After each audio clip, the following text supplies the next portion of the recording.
अवधी गीत है, नाच गीत है।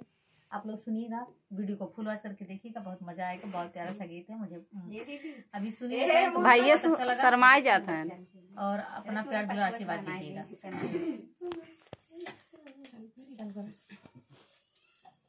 चल करो।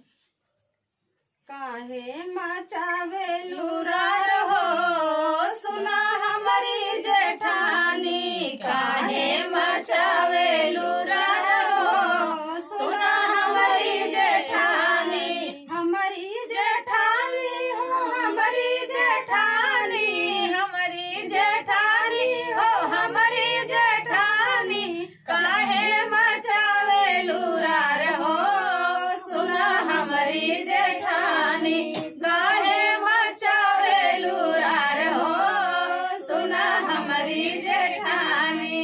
जतवा तू ले लो खलिया तू ले लो, जतवा तू ले लो खलिया तू ले लो, सिलिया तू ले लो चोराई हो सुना हमारी जेठानी, सिलिया तू ले लो चोराई हो सुना हमारी जेठानी, काहे मचावे लुरार हो सुना हमारी जेठानी। सिलिया के खातिर हम जबै हाई कोर्ट हो, सिलिया के खातिर हम जबै